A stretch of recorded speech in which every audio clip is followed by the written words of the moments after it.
Mosikana yo finanga na pasi,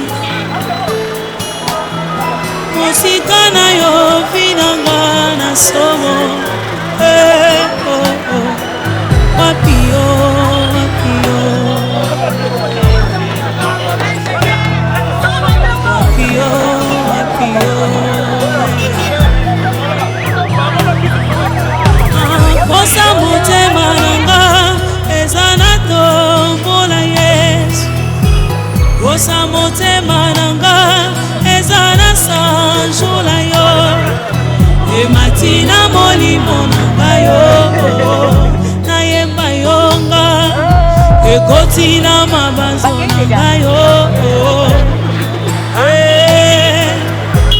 Kosa motema nanga ezana tombola Yesu. Kosa motema nanga ezana sanjola yo. Ematina molimo nanga yo. Nayemba yongai ekotina mabanzo nanga yo. Natombolonga abae, abao, abae, abao, igwe, abobo, igwe, abo. Mayala, nalonga bakiona kabisa mama. Loza vile vibale, Mayala.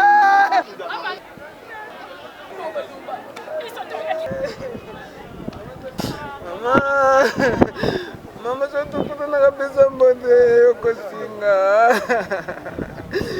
Yala yopamuninga motima. Yana bosona nyeso yo. Yana banilisike. Yana takabani. Yana kene malamu. Yana kimena mana. Kimena mana ya. Kimena nipota likamutu yala tema. Yana basuvenine mbele. Nakabosa natamukola mogo te ya. Mame. Yala. Yala. Mama. Mama. Mama. Mama mbona suka. Mama mbona suka. Mama. Mama. Mama pasti. Yala malamu. Jali malamu.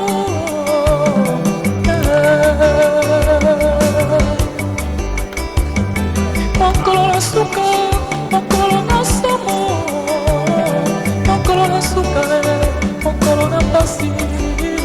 Liboso na Yesu koyoka makombo, epai na Yesu, epai na Yesu. Yesu mokonzi, molo monene,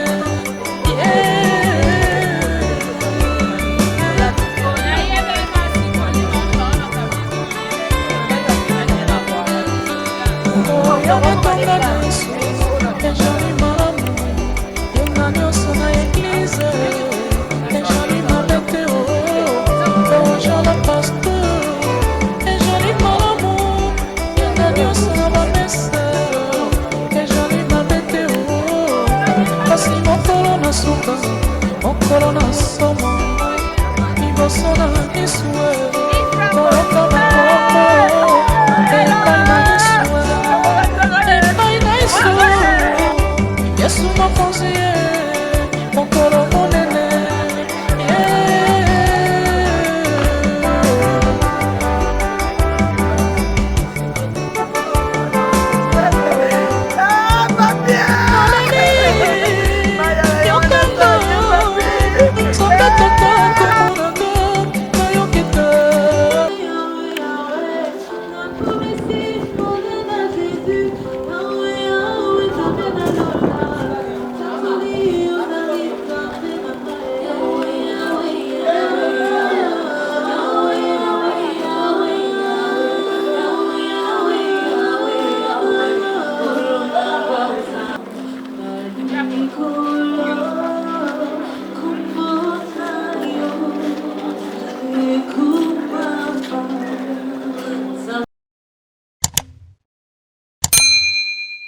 fidèle à Mamie Yala, Kitadila, Elisabeth, très respectueusement, je vous prie de bien vouloir vous lever pour accueillir avec toute solennité, et cela pour la toute dernière fois.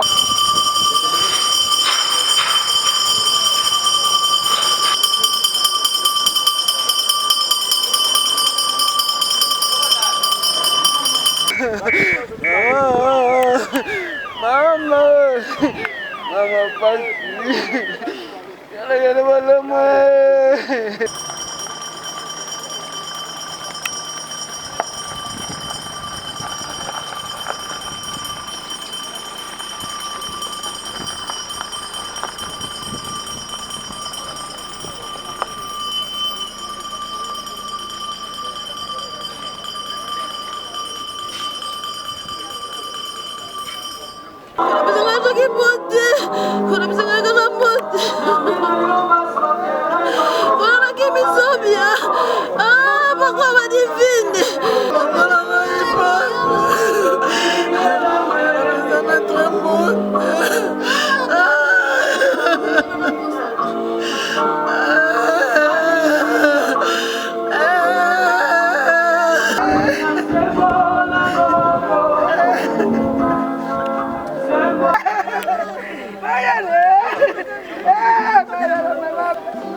Kitadila, Elisabeth. Mais avant tout, chère famille, permettez-moi de vous préciser ou de vous rappeler ce que vous savez déjà. C'est que l'humanité tout entière nous sommes montrés de faire face à un ennemi invisible. C'est celui de la pandémie à coronavirus. Surtout la deuxième vague, selon les comités de la riposte, nous dit que la deuxième vague est pire par rapport à la première. Alors nous sommes vraiment censés de nous protéger et de protéger aussi les autres. Parmi nous ici, il y en a qui se posent des questions concernant les quotas des accompagnants de la dépouille mortelle. Pourquoi on ne reçoit que 20 personnes? Alors vous devez savoir que cela ne vient pas de la nécropole. La nécropole, depuis sa création jusqu'à ce jour, ne limite pas le nombre des accompagnants de la dépouille mortelle. Si nous mettons l'accent en ce qui concerne ces quotas de 20 personnes, c'est par rapport à cette deuxième vague de la pandémie à coronavirus. Et ce sont les autorités publiques qui nous demandent de bien vouloir respecter ces normes. Alors nous, la nécropole étant institution, nous sommes obligés de respecter les normes établies par l'autorité publique. Donc nous devons souffrir par rapport à cela. Nous, Alex et Lex, comme disent les juristes, la loi est dire, mais c'est la loi. Alors, par ailleurs, ce site qui vous accueille à cet après-midi, très chère famille, se veut être toujours propre, comme vous le constatez avec nous, où vous êtes installés dans un environnement propre, serein, il n'y a pas des objets indésirables. Alors, vous savez bien, très chère famille, avant de venir ici, vous êtes passé soit dans un petit marché, vous vous êtes procuré de l'eau à boire. C'est un besoin physiologique. Merci beaucoup, mesdames et messieurs, pour votre compréhension. La mort d'une mère est le premier chagrin qu'on pleure sans elle, puisqu'elle n'est plus là où elle devrait être.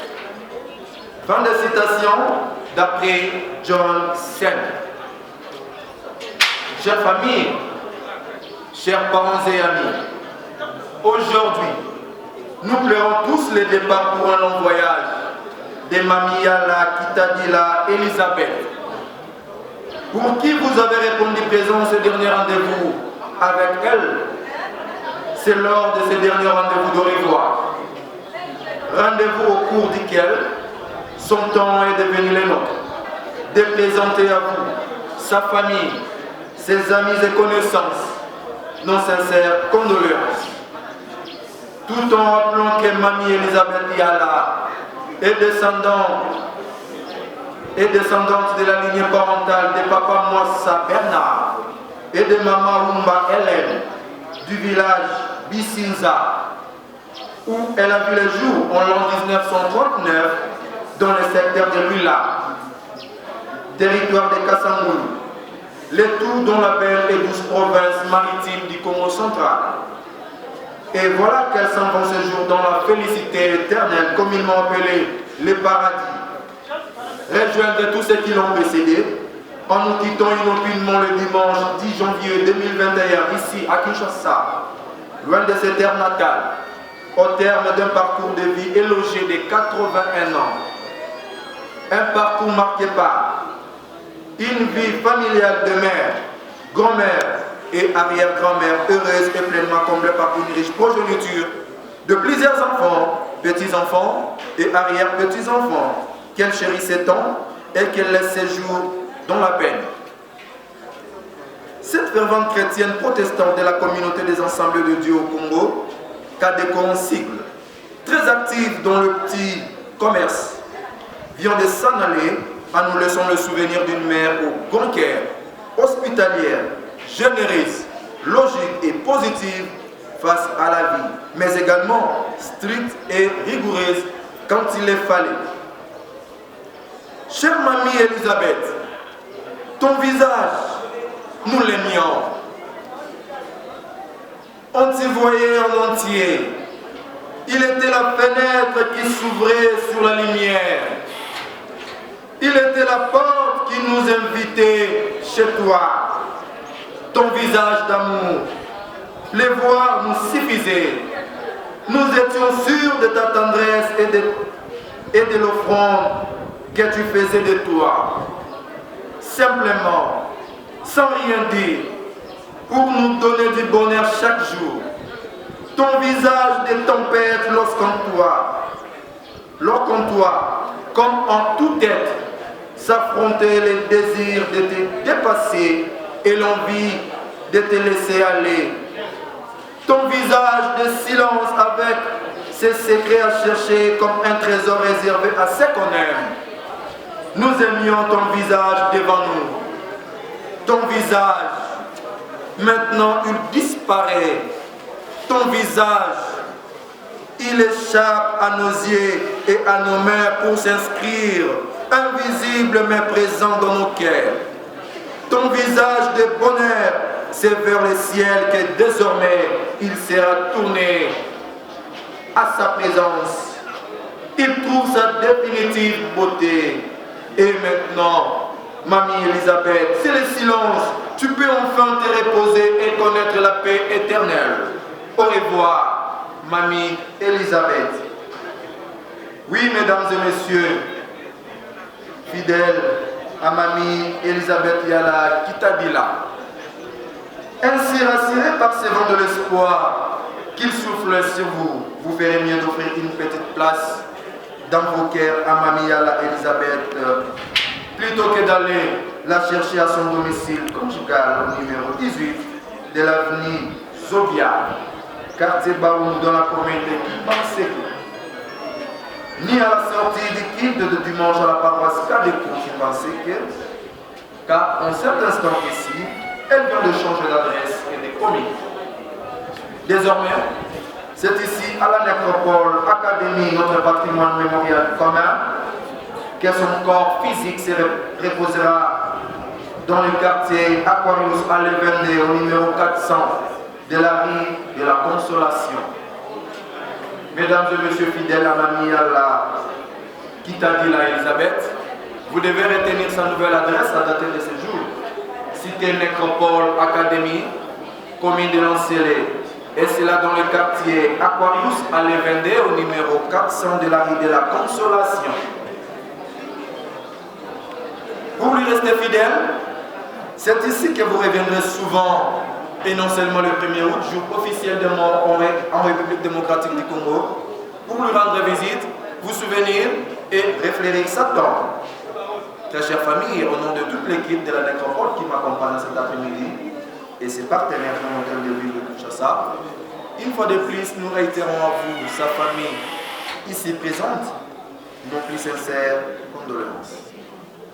Et maintenant que mamie Elisabeth mérite ses repos éternels, nous prendrons ainsi congé d'elle tout en lui disant au revoir, avec des mots empruntés dans nos langues chères à saison 7, celle qui gouverne ses premiers pas et caressa ses rêves d'enfance. Comme on le dit du côté du village Bisinza, Anti-Congo. Et nous disons tout simplement Maman Yala Elisabeth Wenda Kiambot. Je vous remercie.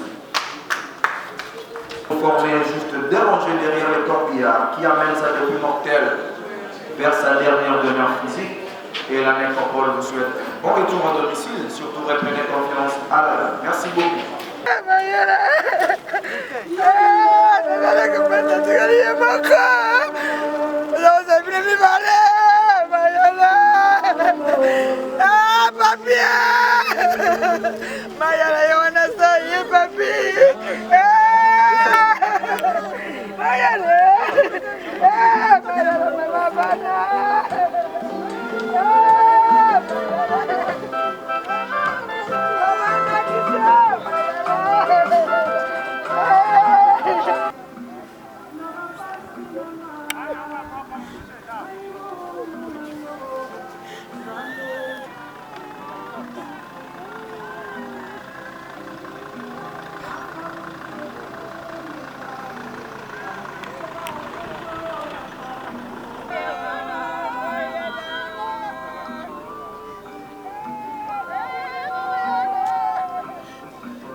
Chef.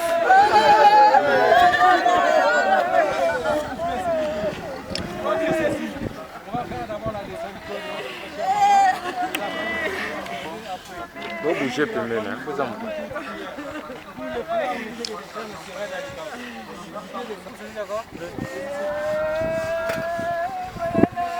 Bye, mama.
Yaya.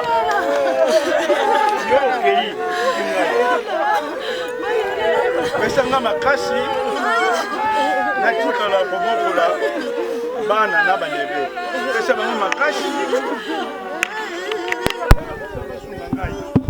omoni bino nyonso bokei totikali lisusu mingi te nasengi na yo pesa bokasi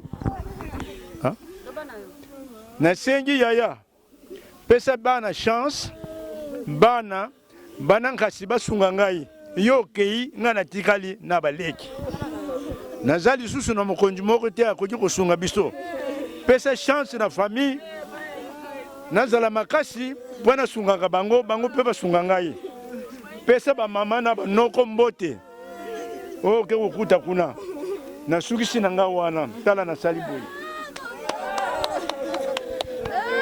bon leki na ngai akoya kokanga Dernier mot na moi prière muke.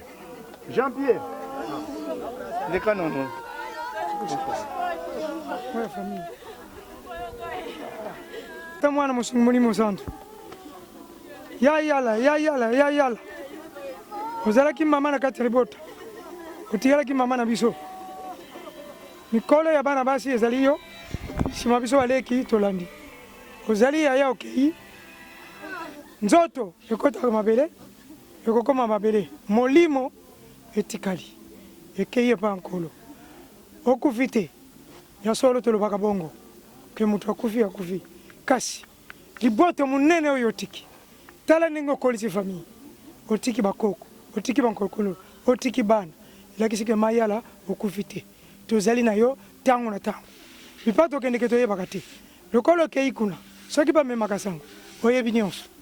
Kasi eloko tosengi bondeko boboto nengo tikilaki e continue. Tozali na mukuse yayo. Ezali nzela ya Nzambe. Biblia elobi dans toutes circonstances glorifier l'Éternel. Totondi Nzambe na nyonso sikoleka. Toye kozongisa nzoto na yo na isika oyo. Tikete nkolo akumisama. Tikete libota ekola bakoko obabala kate banankasi nyonso babala obabota kate babota obasala kate basala ndenge mabota nyonso ezalaka. Tozali na mukuse tikete Nzambe ayamba molimo na kimia opte totikala na kimia na komba tata mwana pe molimo musantu tosengi amen. Amen. Totonda boka nakati donc tango ozosala na Nzambe na yo sala na ndenge ya bukebi na ndenge ya malamu po misala wana elanda yo. Ce n'est pas dit que le tozaka boye vie esuki non. Toza na deuxième vie. Awa toza na bomoye tozo souffrir, tozo bela makamu nyonso tozolia mais kuna balia kate. Tandis que kuna baikomi makamu susu tozaka na kati ya mulimo. Ya wana ne mukanda 1 Corinthiens chapitre 15 ko bana verset 51 tina kukita na 16 lo bana biso boyeke. Ozobotama nzoto ya kopola mais ekosekwa nzoto ya kembo. Obotami nzoto ya tengu netangu yo kosekwa obotama nzoto glorieuse ya lokumu. Donc yangwana nde ezosengela ke mama na biso ya la pe misala wana elanda ye ndenge asalaki lingomba na ye. Amen. Nzambe asunga biso eke biso batotikali tosalela yango ndenge ekoki. Mama yela osalela Nzambe na yo okufi na nzoto ya soni okosekwa na nzoto ya kembo pe kolo Yesu Masiya na tango suka a sekusa yo okota na mboka ya papa. Amen. Tukangi misto bondelenza. Kolo na biso to peso merci papa. Tikava malukumu ezonga na mboka na yo. Toza ba étranger na kati ya mukili oyo. Pona nini kolo na nzena lisumu bongo lakela kibiso mabele ya kobela pe kokufa. Uteke na mabele pe kozonga na mabele ndenge moko mama na biso yala akukisi maloba na ye pona ngonga oyo maloba oyo yo. Yana mukonzi Yesu Masiya Nzambe toza na pasi na kati ya mutema ya bukabwani oyo. Kasi nkolo oyo akufi kati na nkolo Yesu Masiya akufa kate alala kande pongi. Misala na ye elanda ye. Kolo Yesu osekusa ye na tango suka yepe akota na mboka na yo. Pesa kimia katikati na momo ina bisika ke inkolo pe bana batikali biso totikali nkolo tozwa kimia kuute pa na yo Père de gloire. Oyaki na biso longo zonga na biso longo kati na mituka nyonso mataki nkolo nguya nyonso accident bataki ba domination mfutuma ekene musika na kombo na Yesu. Kolo batela moko na biso ezala teke moko na biso yaki awa azwa milikama batela na bandako na biso kini tokozonga kona na zobia. Nzambe makila na Yesu Masiya ezingela biso ezingela mituka kimia na yo mapamboli oleki dikolo erenie kati na biso nyonso tosenge bongo na kondima na kombo na Yesu Masiya nikolo pe mobikise na biso tolobi amen.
Aquarius.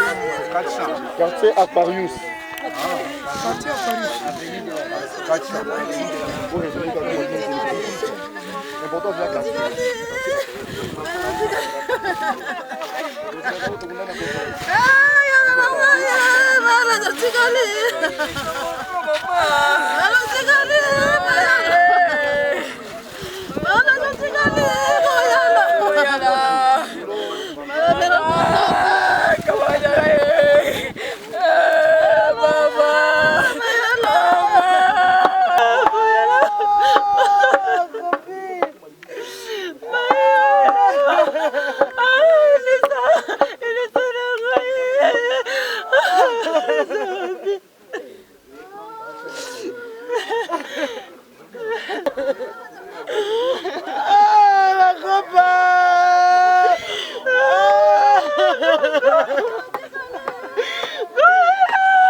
Mama sotokutana kabisa mbonde yokosinga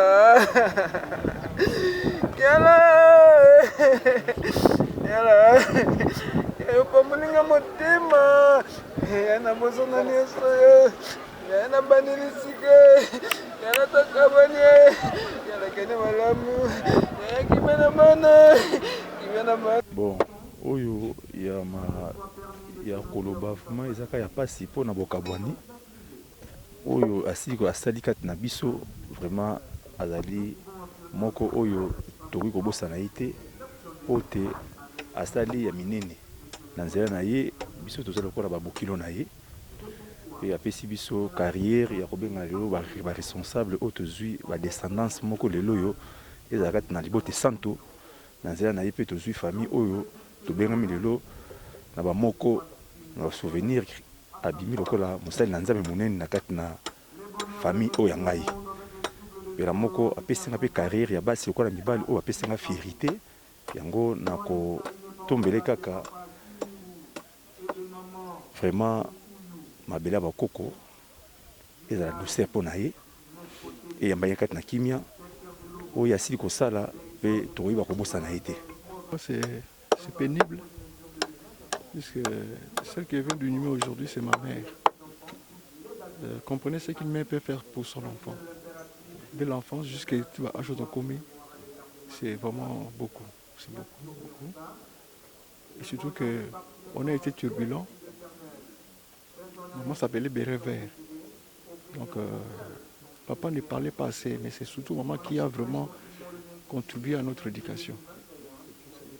Et c'est seulement quand nous avons grandi que nous avons compris que maman avait vraiment raison. Parce que nous sommes maintenant aujourd'hui aussi parents. Donc c'est vraiment notre maman. Et comprenez la séparation, ça a toujours été douloureuse. C'est vraiment pénible.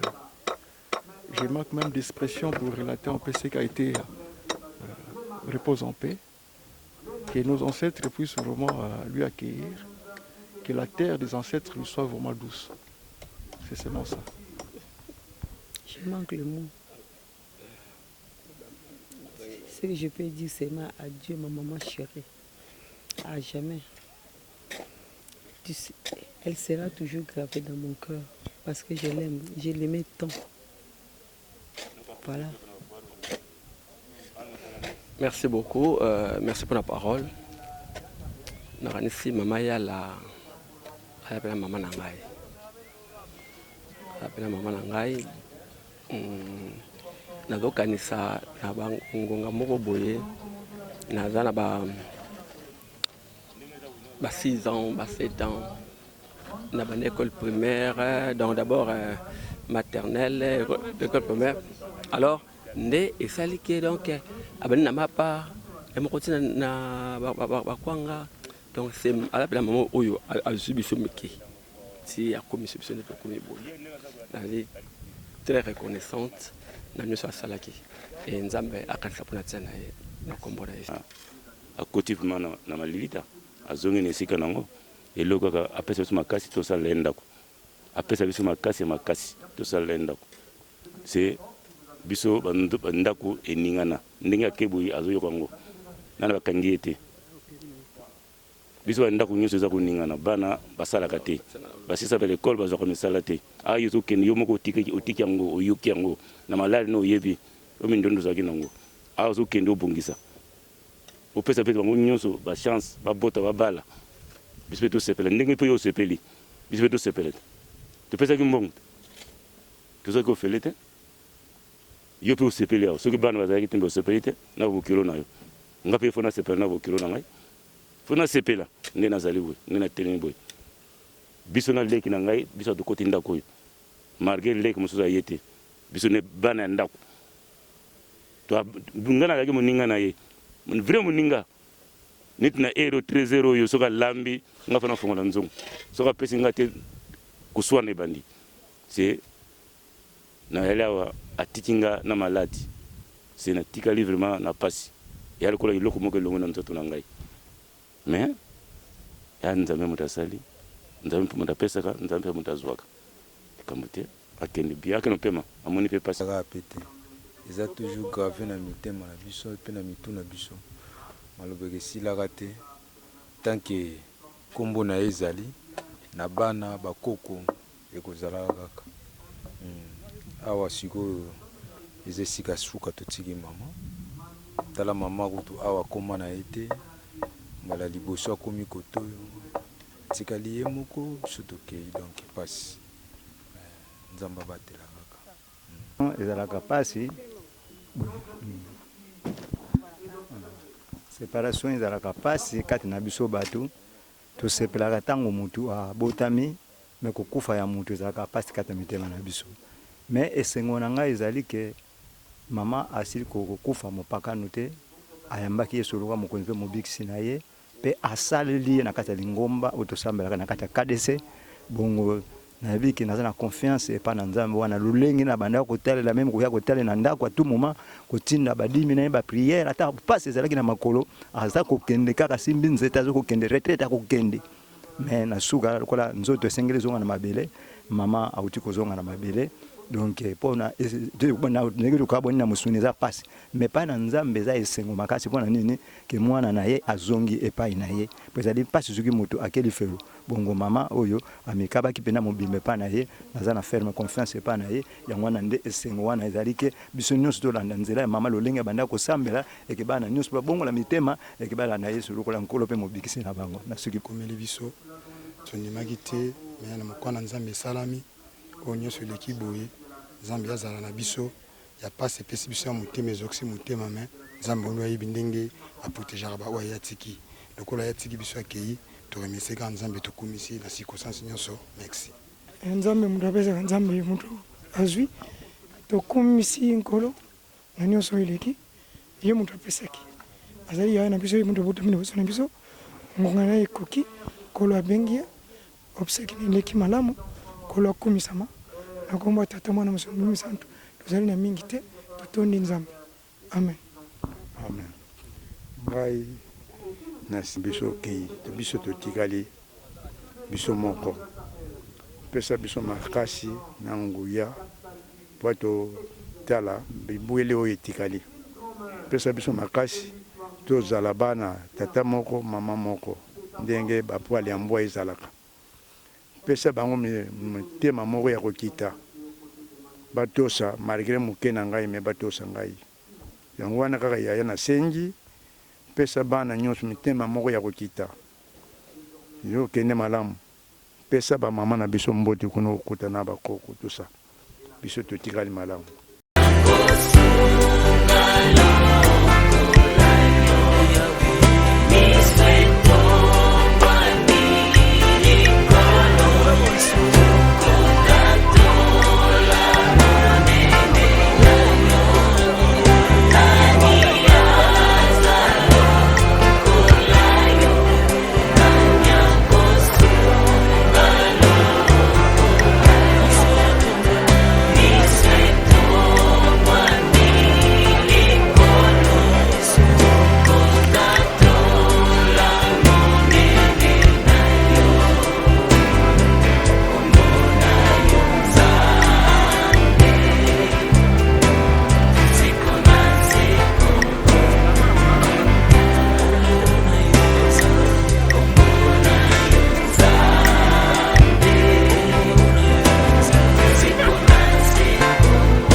ke tango mwana mobali akoli atikala ye moko te azala na musungi oyo akoki na ye oyo motema na ye esepeli nango. Yango wana nde kotala pe papa na biso tangu ye amonika akoli bongo esengelaki ke bamama botika na biloko wana bamama bosi bana.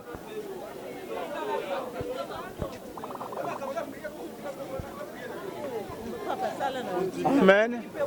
Amen. Amen. Yango wana nde papa na biso pe ye azwaki tangu ya koluka ya ye musungi bongo ayaki okutana na musungi oyo asepelaki na ye makasi koleka lokola mama na biso yala Elisabeth nde asepelaki na ye bongo bakanganaki na ye elongo. Amen. Wana lokola balinganaki bakendeki na kinsueki te bakendeki ke bakende kosala soki wapi nzoka nde bayaki na miso ya batu na miso ya baboti apesi biloko ndenge pesamaka basali baseremoni ndenge salamaka bongo papa André akoki kozwa mwasi na ye akomaki ya ye bakomaki eloko moko.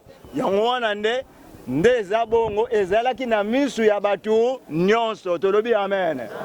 Lokola ezalaki na miso ya batu nyonso tolingi koyoka Biblia elobi nini na ntina na bokabwani tangu moko atiki biso bongo totangi 2 versets seulement tokotanga na mukanda Romains chapitre 1 na verset 2 ezoloba na biso boye. Ignorez-vous frères car je parle à des gens qui connaissent la loi, que la loi exerce son pouvoir si l'homme aussi longtemps qu'il vit. Ainsi, une femme mariée est liée par la loi à son mari tant qu'il est vivant. Mais si le mari est mort, elle est dégagée de ces lois qu'il a lié à son mari. Amen. Wana balobeli likambo mingi ya mwasi tangu akangani na mobali na ye balingani bakomi mutu moko mesoki lwa wana eza koexiste na tangu eke bango mibale baza esika moko mesoki papa ameki kokufa bongo mwasi akotikala akoki kobala mais tant qu'aza vivant mobali naza vivant su mobali mususu wana ekobenga makolo kindumba wana bongo ndenge moko pe mama asili kotika biso mais sasa epi papa atikala kotikala ye moko lwa wana eza koexercer lisusu te pona nini tina na papa mama asili kokende bongo papa atikali ye moko loi wana moyen continuer papa continue na loi wana eza lisusu te. Donc lokola eza ke babalanaki na miso ya batu nyonso batu bazalaki lokola ba témoin ya libala na bango bisika nyonso bango balekaki bazalaki ba témoin ezosengela ke biso pe tolingi kokabula libala ya papa na mama lokola mama atiki biso tokabola pe papa na mama ma papa lokola tikali tokabola bango na libala na bango po balien esalamaka ya bututu kome na moi bongo soki bakati yango te ezalaka mbeba makasi yango wana nde tolingi papa tikali azala libre azala eloko moko te ya mabe kati na bomoi na ye oyo nalotaki namonaki boye nasalaki boye ezala te yango wana nde na miso ya bato nyonso oyo bazali kati na esika oyo tolingi kokabola libala ya papa na mama ndenge mama atiki biso eke ekatama. Amen. Amen. Soki mutu nyonso oyo asepeli eke libala oyo ekatana akoki kobetela nkolo Yesu Masiya maboko makasi betela nkolo maboko makasi. Amen. Tolingi kosala mosala na biso tolingi kobondela lasa Yesu ndeko na olingi nga mingi yo kufela kingai yo talisinga nzela yemba aleluya analingi nkolo ye Yesu Masiya aleluya na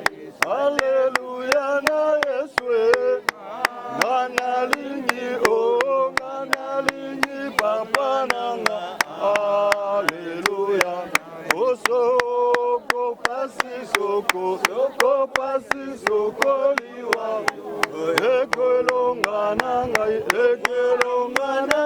te yo sopakima kilapwe ingai nazwabo oyemba aleluya yeka nalingi kolo Yesu Masiye aleluya oh aleluya na Yesu analingi kolo analingi papa nanga aleluya na Yesu soko pasi soko liwa ekolongana ngai tika lukumu ezonga na mboka na yo tolingi kokata balien oyo ekangisaki mama yala na papa na biso bongo mama asili kotika biso papa atikali nkolo Masiya ezosengela papa atikala libre yango na miso ya bato nyonso nkolo tolingi kobondela mpona ntina na ye eke vraiment nyonso ekangisaki bango ezala ya butu ezala ya moi ekene musika na kombo na Yesu amen leka boye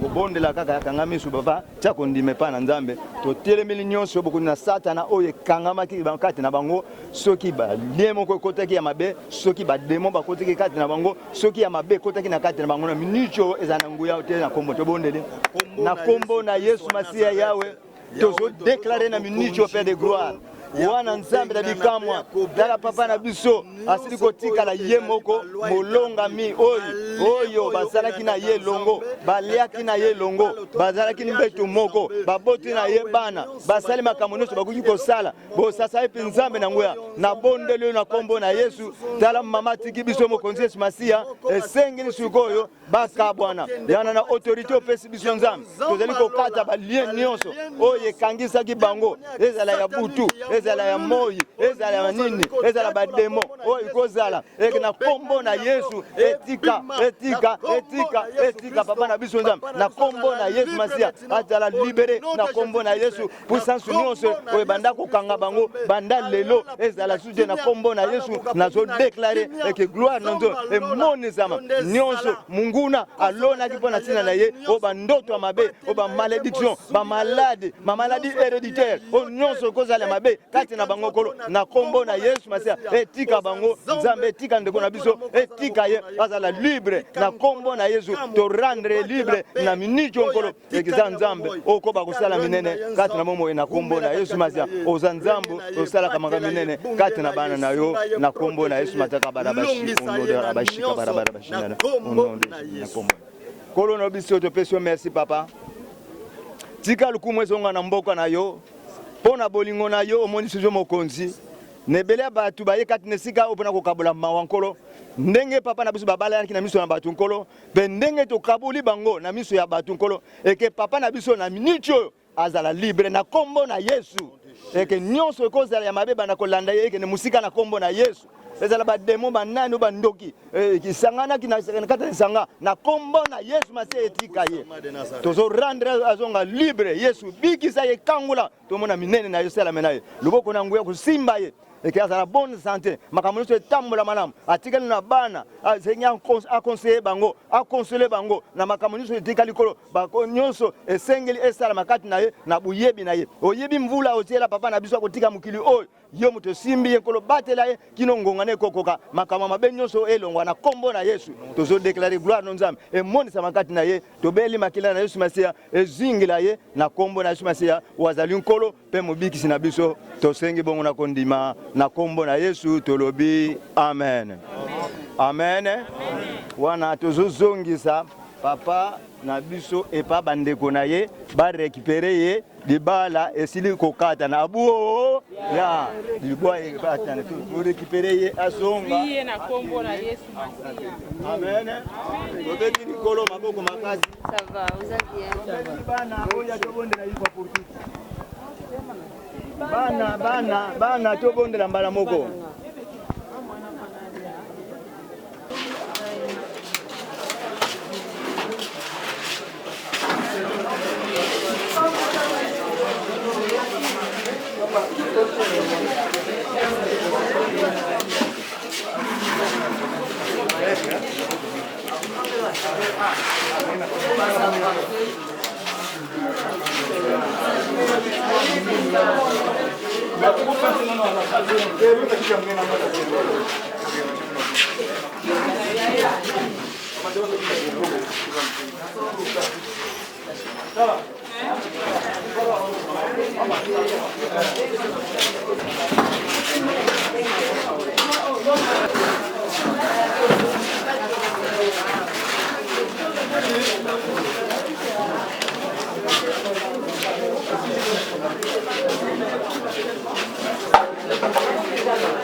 Venant Weston, venant Boston, motema ya bijou kiika.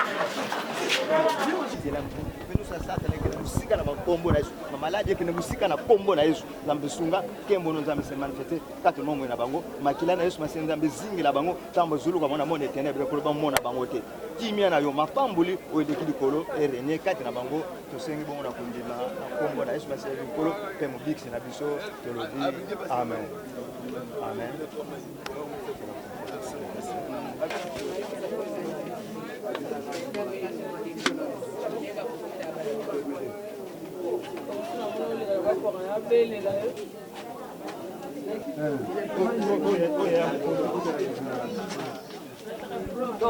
Na matanga ya koko naza na pasi na motema me nzamba sala liwa mutu fa kufa namoni âge ya koko ekei vraiment na ba 80 quelque bon ça linga quand même bien mais bon nazosaka lokumpa nzambe ayamba ina mboka na ye donc nga nazaziana donc nazozonga donc ça va, ça fait bien. Fanny Malonga ça linga bien, c'est bon.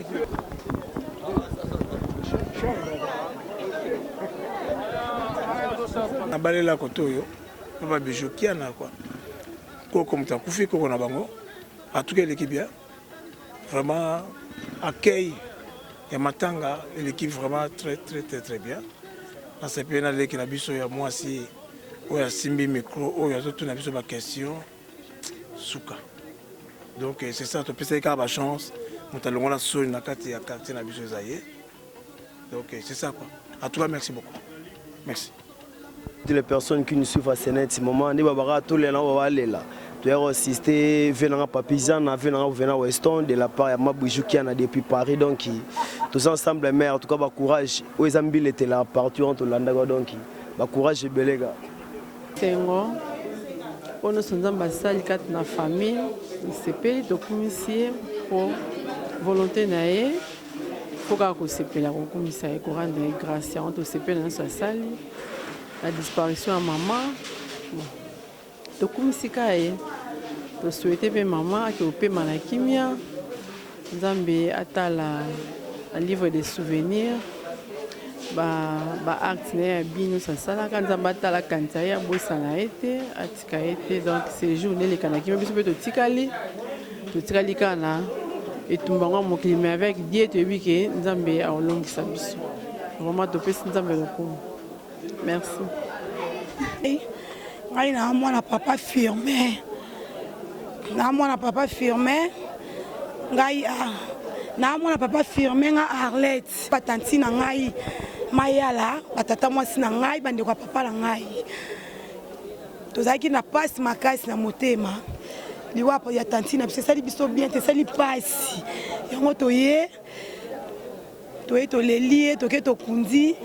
Nande to panzana to ke na biso bandaku bon nazanga na minga lo baté tanti na biso azaki bien de azaki tanti mo azaki social akabola ki mwana te o mwana yaya o mwana leki o mwana nante akabola ki biso te asangisa ki biso nyonso bana ya mibali bana ya leki bana yo anani asangisa biso nyonso donc nazana témoignage makasi pona papa na ngai oyo akei bon nazanga na minga na lo baté bon napesi kaka nzambe merci na circonstance nyonso ekomeli biso nzambe azwaka lokumu nani eloko mingi nakoki koloba pa Chantal nayebi ke eza mpasi me zwa courage eza nzela biso nyonso mama akufi nakoyeba nzambe abomba yo abatela yo mpe na bandeko nasengi kaka ke kosambela kaka ebele onayebi ezaka mpasi na kokabwana surtout lokola yo moni te ekesala mpasi eza te ere nyonso soki ovandi kolela ezaka malamu te so omoni ke mposa kolelingela yo bondela nzambe naza likambo so obakisa te kimia kaka na bandeko na bana eloko kaka nasengi bolingo mpo bolingo ezaka malamu mingi papa atikali botala papa ndenge aza ye moko bengaka ye bozokonsole esalaka bien na sisi na ngai oyo napesi nano matondi makasi na bandeko balandi pamba te oyo azoloba telemi liboso ya bilili eyali moko Firmin Basima oyo azali deuxième enfant ya papa Firmin.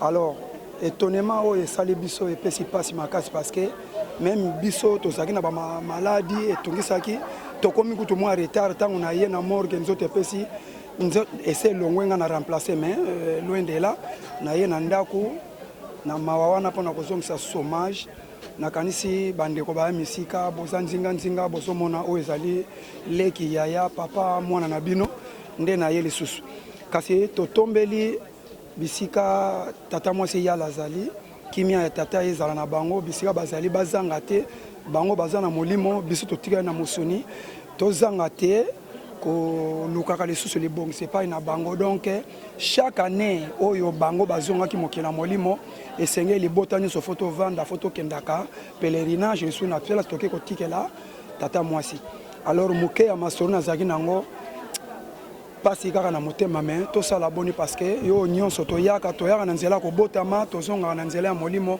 bayaya nanga bisika nyonso bozali baleki bandeko nanga natombeli bino kimia pe mbote elamu omboka bozwami yango na babika na mukuse boy ciao yango ka moke tozalaki nango ya basango matondo si yaya nalingi naloba epai ya babokilo na ngai mwasi ya papa Kafri noko na bino toyaki awa na ebembe ya bokilo ya semeki na ngai en tout cas tolelaki kitoko butu nyonso atongo etani baninga mosusu bake bakobimisa semeki na mort ye totikalaki tokokaki te po misu nga ezomona lisusu bien te yango wana totie mwa biloko tole mwa biloko na bajikutu yango bakaboli tole toza na esengo nzambe apambola bino nzambe na kombo ya Yesu na kombo mutu mosusu te ngai kombo na nga mama Mbonu mama ba papa Fidèle mama ba ya Belle na Luanda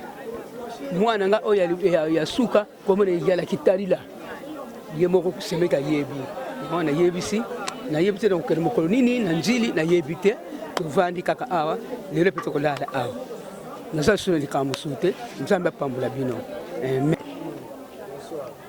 ngai mwasi avie Firmin noko Firmin mabiyela nayaki na ebembe asemeki na ngai